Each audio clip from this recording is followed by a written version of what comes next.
1980 का जमाना, दुनिया बदल रही थी, लेकिन एशिया के नक्शे पर दो बड़े जायंट्स इंडिया और चाइना बिल्कुल एक ही लाइन पर खड़े थे।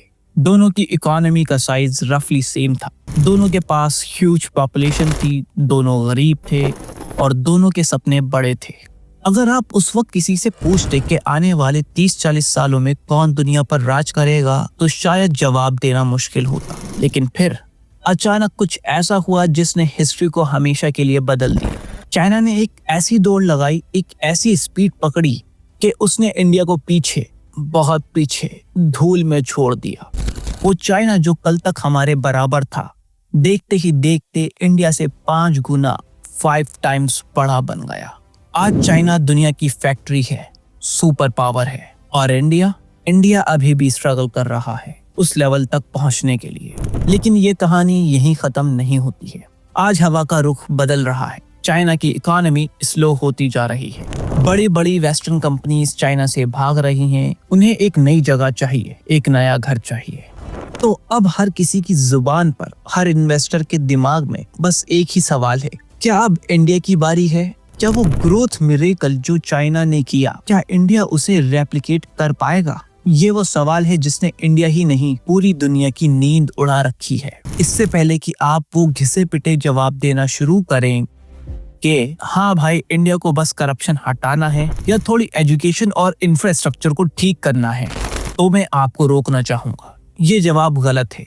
असल वजह इससे कहीं ज्यादा गहरी है, कहीं ज्यादा कॉम्प्लेक्स है और थोड़ी डरावनी है। आज हम इंडिया के दो सबसे बड़े eminent economist, ex RBI governor Raghuram Rajan, professor Devesh Kapoor की सालों की रिसर्च को निचोड़कर उस असली वजह को डिकोड करेंगे। हम पता लगाएंगे कि आखिर 1980 के बाद चाइना अचानक आसमान में कैसे उड़ गया और इंडिया जमीन पर क्यों रह गया, क्या गलतियां हुई हमसे, और सबसे बड़ा, सबसे कड़वा सवाल, क्या इंडिया कभी चाइना बन पाएगा या फिर हम एक ऐसे सपने के पीछे भाग रहे हैं जो कभी पूरा नहीं हो सकता। मैं आपको यकीन दिलाता हूँ, आज की इस स्टोरी में कई ऐसी बातें होंगी जो आपने न्यूज चैनल पर कभी नहीं सुनी होंगी। लेकिन इस सच को जानने के लिए आपको एक काम करना होगा।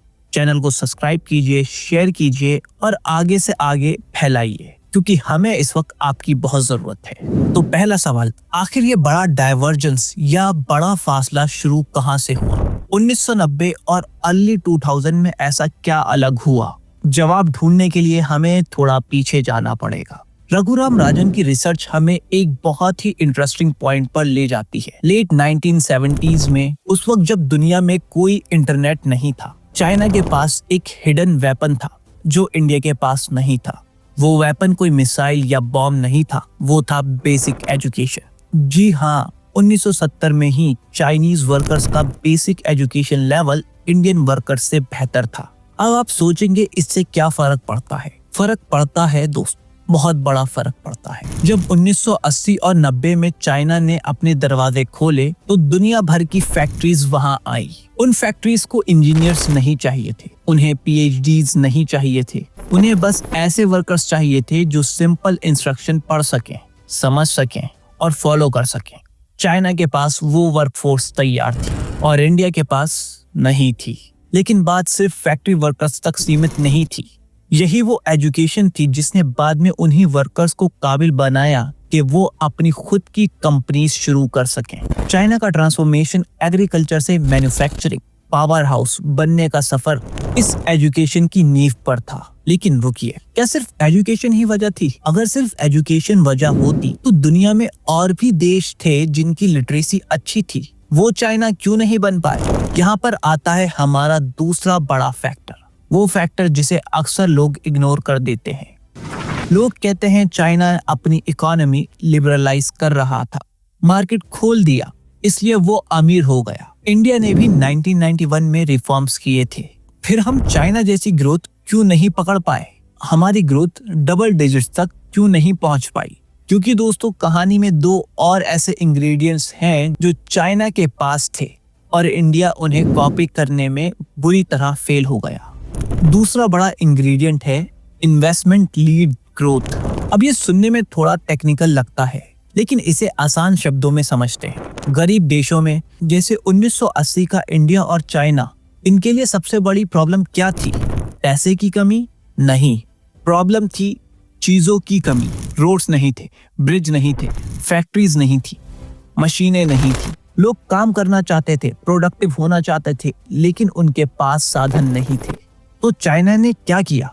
चाइना ने सोचा अगर हमें अजूबे करने हैं तो हमें मिरेकल की स्पीड से इन्वेस्ट करना पड़ेगा।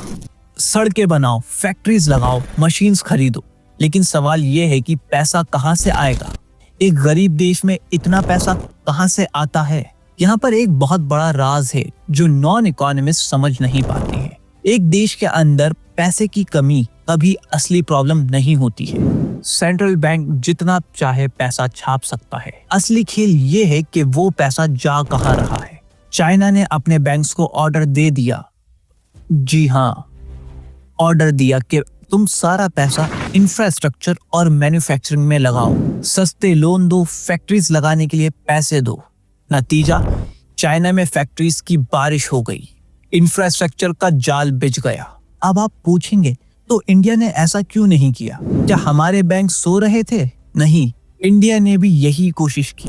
हमने भी अपनी इकोनॉमी खोली, हमारे बैंक्स भी स्टेट्स के हाथ में थे। लेकिन यहाँ एक बहुत बड़ा ट्विस्ट था। चाइना के बैंक ने पैसा दिया प्रोडक्टिव फैक्ट्रीज को, इंडिया के बैंक्स ने पैसा दिया वेल कनेक्टेड टाइकून्स को, बड़े बड़े बिजनेसमैन जिनके पॉलिटिकल कनेक्शन थे। और दुख की बात यह है कि चाइना के एंटरप्रेन्योर्स की तरह इंडिया के इन कनेक्टेड टाइकून्स ने वो पैसा प्रोडक्टिव काम में नहीं लगाया, उन्होंने पैसा डुबा दिया।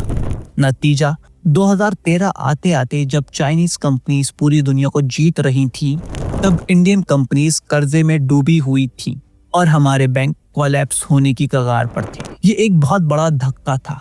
हालांकि मैं यहाँ जरूर कहूंगा कि पिछले कुछ सालों में थैंक्स टू रघुराम राजन, जिन्होंने आरबीआई में रहते हुए गंदगी साफ की, लेकिन जो समय हमने खो दिया वो वापस नहीं आएगा। अब आते हैं तीसरे और सबसे क्रिटिकल इंग्रेडिएंट पर, फॉरेन डायरेक्ट इन्वेस्टमेंट, एफडीआई, यानी बाहर का पैसा, बाहर की फैक्ट्रीज। चाइना बन गया फैक्ट्रीज ऑफ वर्ल्ड। इंडिया ने कोशिश बहुत की, लेकिन हम वैसा एफडीआई अट्रैक्ट नहीं कर पाए। आखिर क्यों? इसको समझने के लिए हमें दिल्ली या बीजिंग से निकलकर जमीन पर उतरना होगा, लोकल लेवल पर। देखिए, इन्वेस्टमेंट और एजुकेशन टॉप लेवल पर डिसाइड हो सकती है, लेकिन इम्प्लीमेंट तो लोकल लेवल पर ही होती है ना। एक फैक्ट्री हवा में नहीं लगती, किसी स्टेट की किसी गांव की जमीन पर लगती है।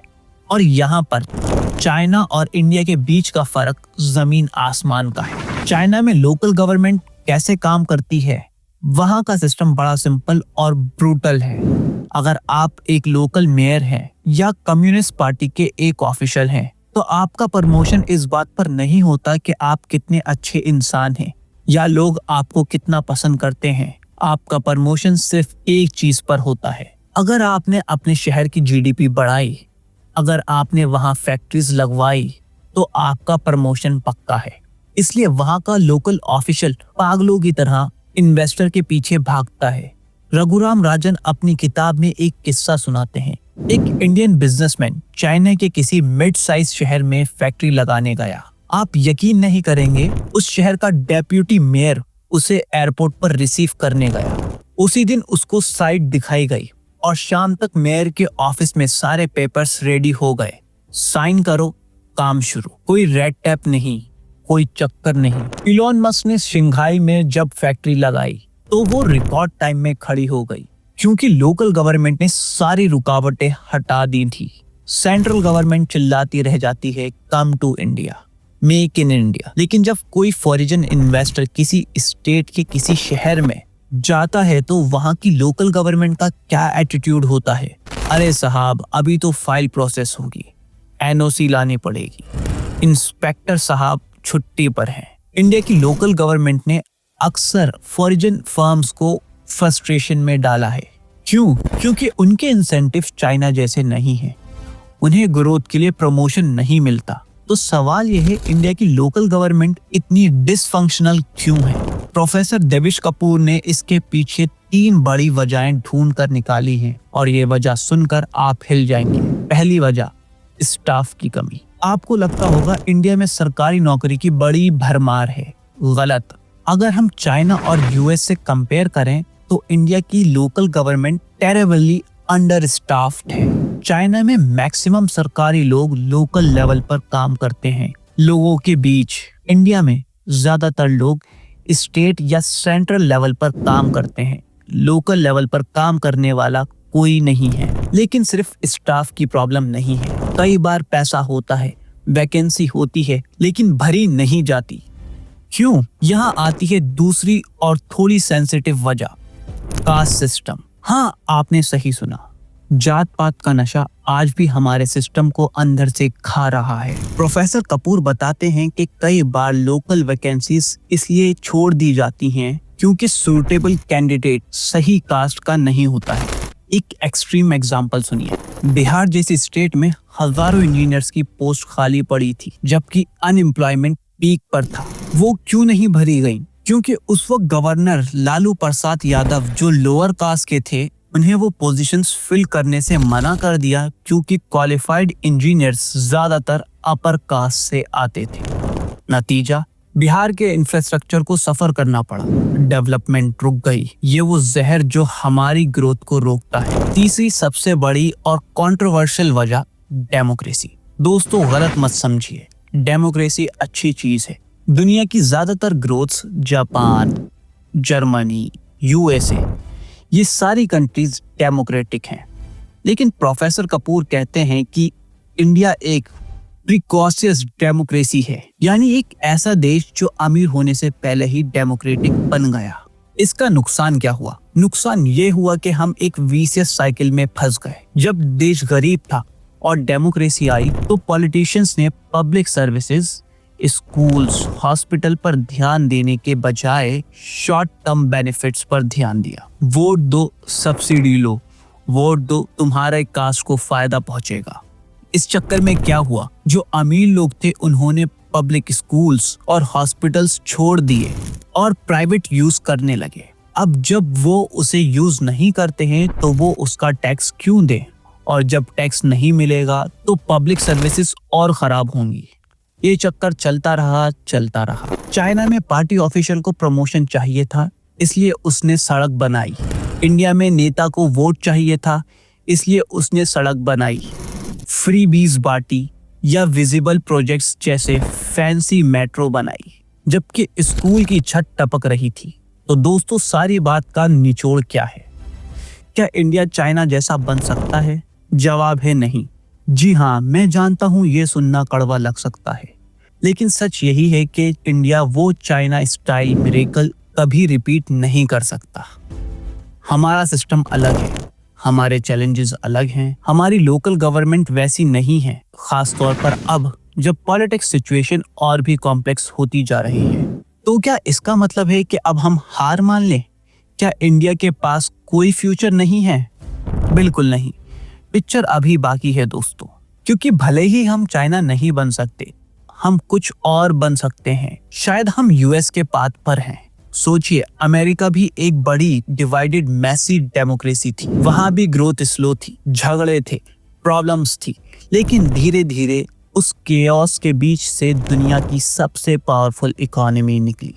इंडिया के पास आज कुछ एडवांटेजेस हैं जो 1980 में नहीं थे। हमारा इंफ्रास्ट्रक्चर और बेहतर होता जा रहा है। डिजिटल पेमेंट्स में हम दुनिया को लीड कर रहे हैं। दुनिया चाइना से तंग आ चुकी है और अल्टरनेट ढूंढ रही है। हाँ, हमारा ग्रोथ जरा सा मैसी होगा, हमारी ग्रोथ स्लो होगी, चाइना की तरह रातों रात चमत्कार नहीं होगा, लेकिन डेमोक्रेसी में जो ग्रोथ होती है वो ज्यादा सस्टेनेबल होती है। प्रोफेसर कपूर नोट करते हैं कि धीरे धीरे ही सही लोकल गवर्नमेंट की कैपेबिलिटीज इंप्रूव हो रही है। तो फाइनल वर्डिक्ट क्या है? इंडिया चाइना की तरह ग्रो नहीं करेगा, वो रास्ता बंद हो चुका है। लेकिन इंडिया अपने तरीके से अपनी मैसीनेस, शोर शराबे वाली डेमोक्रेसी के साथ एक अलग तरह का मिरेकल कर सकता है। एक ऐसा चमत्कार जो शायद चाइना से स्लो हो, लेकिन वो लॉन्ग टाइम में ज्यादा सक्सेसफुल हो। बट ये सब तभी होगा जब हम अपनी लोकल गवर्नमेंट को फिक्स करें, एजुकेशन पर ध्यान दें और कास्ट पॉलिटिक्स से ऊपर उठें।